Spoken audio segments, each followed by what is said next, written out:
Seneca is telling us that we suffer more in imagination than in reality.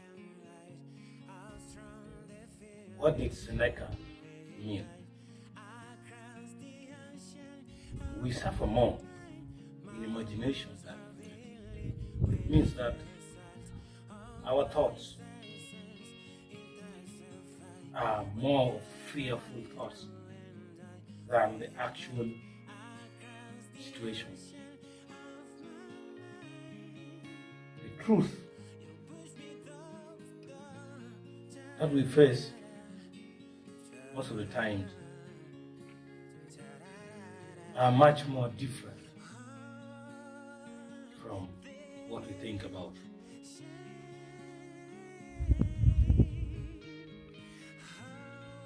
When people thought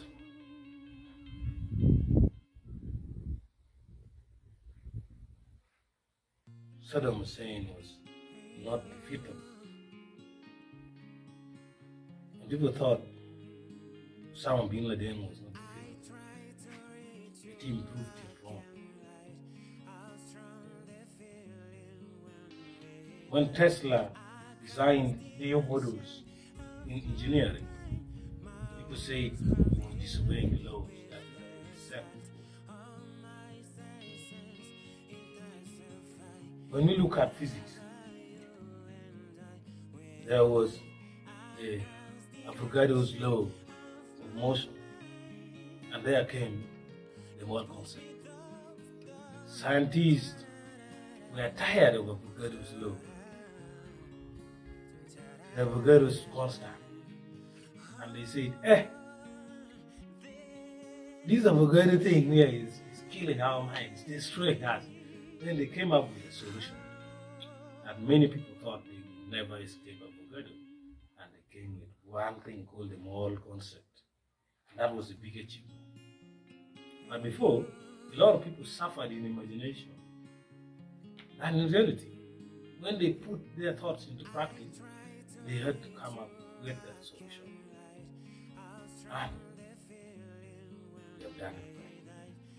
You have been with me, Brian, on this program called The Hard Way on 𝕊𝕦𝕗𝕗𝕗𝕖. Please follow on Pinterest and Facebook and subscribe on YouTube. Check the website www.𝕊𝕦𝕗𝕗𝕗𝕖. Thank you.